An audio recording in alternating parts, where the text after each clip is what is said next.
Hello there, YouTube. Devin here again. Long awaited here to make some new videos. So Paige is out of the house for 2 weeks. So I'm going to try to ramp and get a bunch of stuff done while I have as much of the internet bandwidth to myself as possible.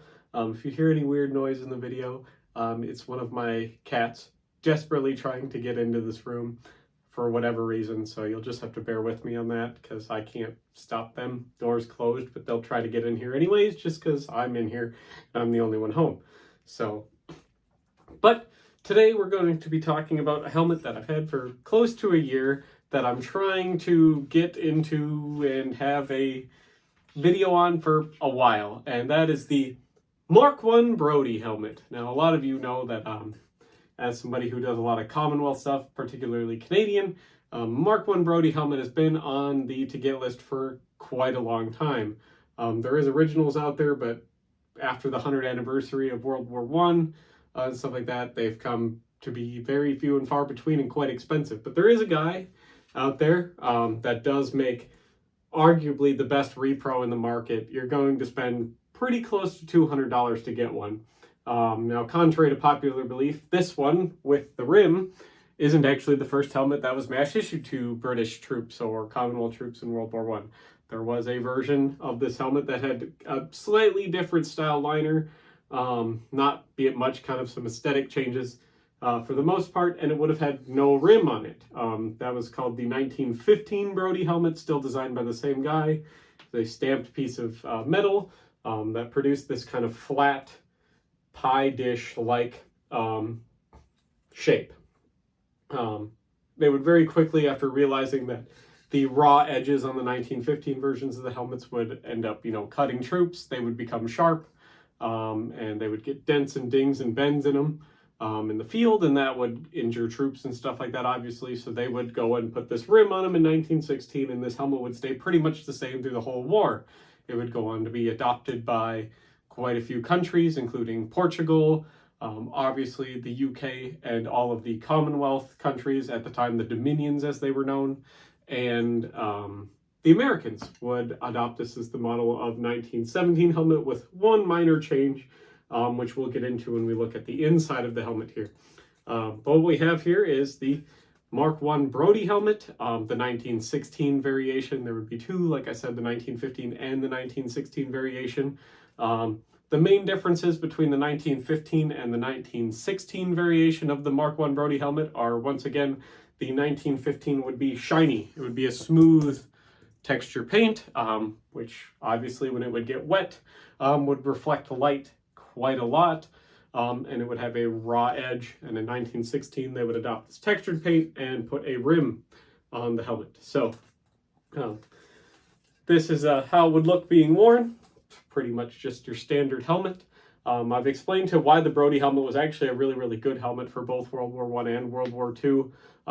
Would it be the best? No, but it gave you a lot of flexibility that a lot of the other helmet variations of World War I and World War II, which were basically the Stahlhelm and the Adrian helmet, didn't really give you. And that is the flexibility to angle this helmet in any particular way to give you the most coverage possible based on how you are positioned and what defenses and stuff you have around you. That's something that another helmet really, really didn't have, and it's unfortunate because you have this and it's not going to obstruct your vision or your hearing as much as some of the other designs. So, but 1916, this helmet would be used basically up into World War II. They wouldn't be fully replaced. Obviously, until World War II, you would see Home Guard people still using these for quite a long time. America would keep this in the form of the 1917 helmet, basically up until late 1930s when they would adopt the 1917A1, which I have right here. This is an original 1917A1. A lot of these were new made, but this one is actually a conversion of an M1917 helmet into an A1, so they would change the liner to be replaceable because the liner is not replaceable in these, as I will show you when we flip the camera around here. So, but this is a great, awesome reproduction of a World War I helmet. The Brody helmet was made, obviously, out of stamped steel. This can be purchased from the Prairie Flower Leather Company. It's run by a very, very old guy, so If stuff's not in stock, give him some time to make it. He should be retired right now, but he's a fucking awesome guy when it comes to making helmets. He has an original machine for actually making helmets from World War I era to make these helmets. So he makes 1915 and 1916 variation Mark I Brodies. He also makes parts for a lot of Brodies, including liners and rivets and stuff like that. If you do have an original shell and you would like to restore it, please get a hold of them. Order some stuff from his site. Support his business because he does fantastic work. So we'll get into it here and take a look around and take a look at the liner on this bad boy and everything, because it is a repro, but it's as close to an original as you're going to get because it's made on the original machinery. So it's the best repro money can buy. That's why they're expensive. You're going to be hard pressed, other than the fact that this thing looks so new, to be able to tell it apart from an original. So stay tuned. We'll flip the camera around here, take a look at what the liner looks like, and compare it to a Mark II Brodie helmet of Canadian origin from early World War II. Alrighty, so here we are looking at the internal shell of, on the left you see the Brodie Mark I model of 1916 helmet, and on the other side you see my beautiful original condition Canadian early Mark II Brodie helmet. As you see, there is distinct differences between the liners and the chin straps and everything, but the shape would stay the same overall. So you would see how the you can see the rims on both these helmets. There isn't any texture on the inside of these helmets. The Mark II is smooth on the outside, which is something they obviously didn't learn. You see the liner is replaceable, has this kind of blackened brass nut and bolt assembly that holds it in place right there. That would later be replaced by like lift the dot stuff. You can see the marking. It's made by CL-C in 1941 right there on the inside of the shell on the front. So you can tell it's the front because it has this kind of these two pinch welds here at the back that hold the rim in place on the edge of the helmet. But that's how my Canadian Mark II is set up. Canvas chin strap, which is independent of the liner. The liner bales are riveted in place. There's metal springs in the chin strap here that don't wear out like elastic and stuff does, which is kind of nice to have that. And then it's obviously just a standard kind of belt buckle arrangement to adjust the length of the chin strap. I have these currently set up to actually wear behind the head, which is how a lot of soldiers would wear the Brodies, with the chin strap going behind the head rather than under the chin, because it can still be pretty secure holding under the back of your head, but allows you to take it on and off a lot easier. It's a lot more comfortable. So the bales on the Mark II are also riveted in place, whereas on the Mark I, they are held in place with split pins. So as you can see right here, there's one of the split pins holding the rivet in place. There it is on the outside. So it's very easy to replace the chin strap rivets on this. But the problem with replacing the liner on the Mark I's are they held in place with either a copper or brass rivet, which you can see right there. And there's the inner part of the copper rivet in this case. So what you would do is you would have your whole liner, and the liner consists of this kind of wool crown pad. It's cotton backed, but this wool crown pad has a rubber donut ring in there to help kind of keep this rivet from bumping into your head. But this rivet would go all the way through the chin strap. The chin strap is this whole leather band, okay? It's a loop. It's held in place with rivets as well together. The chin strap is, as you can see right there, which just forms this kind of loop, which attaches the adjustable loop of the chin strap together. So this is once again set up to wear behind the head to hold it in place. It's made out of very, very nice veg-tanned leather, which you don't see too often, especially on a lot of the repros. It's also the correct thickness. It's actually a very, very thick leather on this reproduction, which is how the real ones would have been. A lot of the repros make the leather too thin. So they also get the color right on this. The original World War I colors correct, which a lot of people get wrong as well. So, but you can see this kind of wool crown pad. It has a rubber donut ring in here. The rubber donut ring is the correct gauge of rubber. It's also the correct kind of rubber. A lot of these are either way too thick or too thin of a diameter from what they were in real life. He went out of his way to make sure that he got the correct rubber. The rubber on the inside of this, which is even the correct color as the originals, and the correct size. So you can see the copper rivet goes through a washer, it goes through the chin strap, and it goes through this top pad, and then it's all hammered off up here. That's how the whole liner is held in place. It's all one piece. So if the helmet gets damaged, the whole thing has to get junked, and you get a whole new liner put in, and you grind the rivet off. It's actually really easy to set these, especially if you have a surface to like put this on, to hold that in place, whether it be just like a steel piece of round stock or something, a thin piece of round stock. To put this on, it's pretty easy to get a new liner from him and then just hammer this rivet over and paint over it.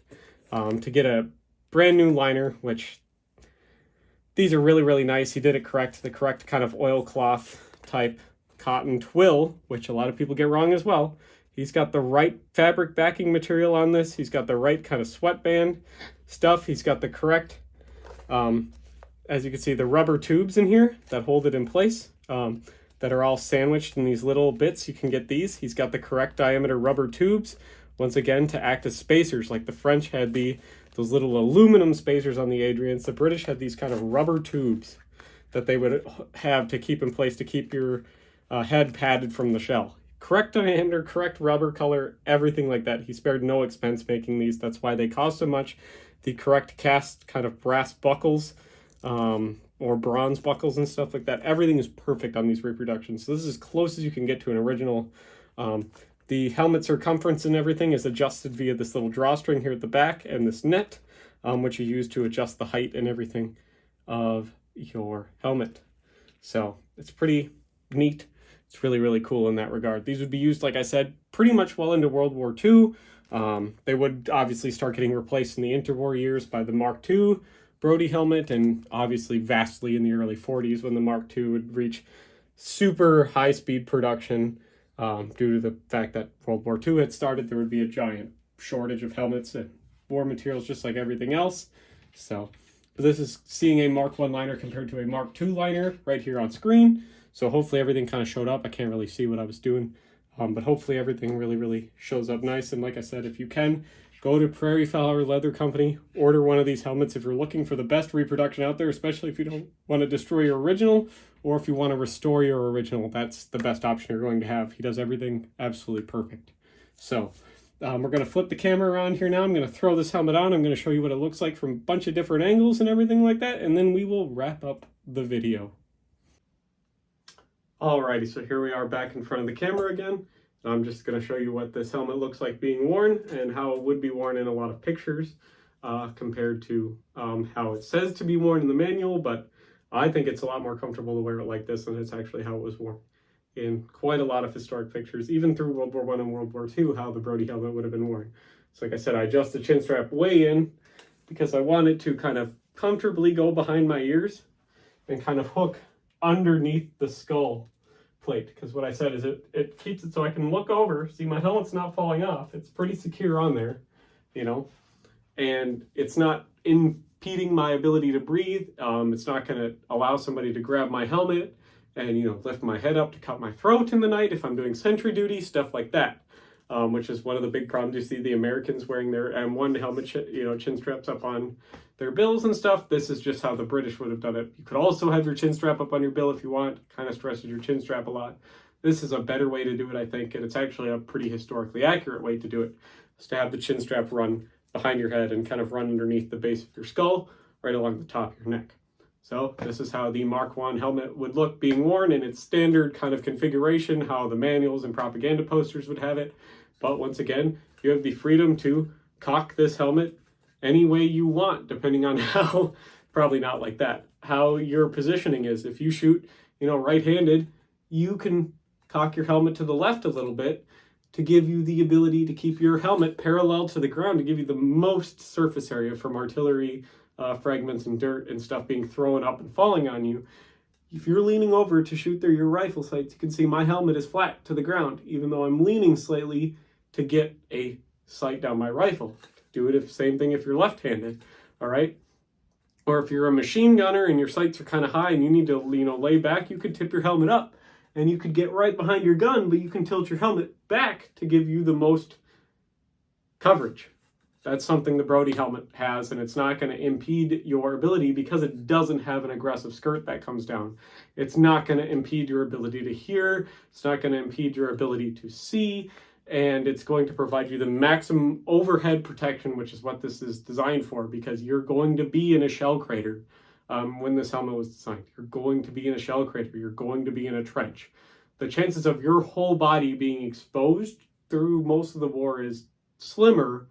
I won't say it's impossible or low, because it did definitely happen, especially in the waves going over the top.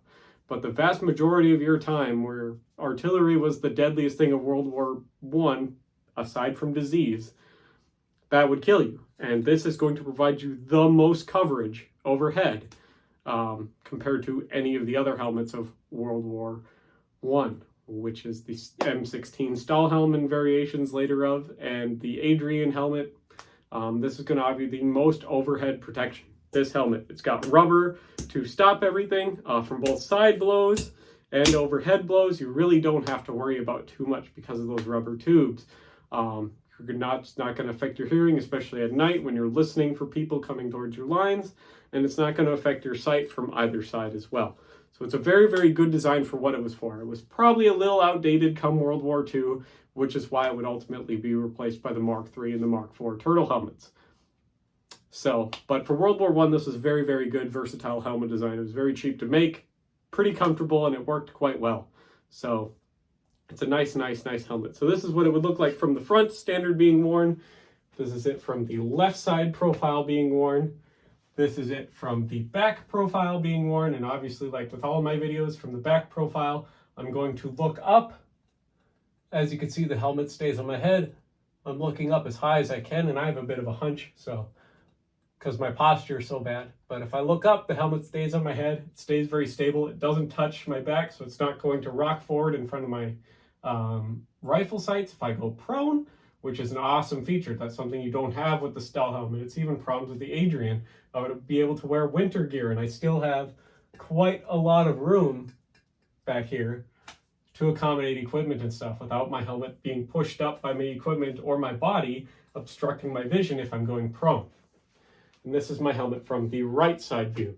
So ultimately, the best helmet of World War I is definitely the M16 Stahlhelm by quite a lot. It's variations. I'm including, when I say M16 Stahlhelm, I'm including M17 and M18 variations as well.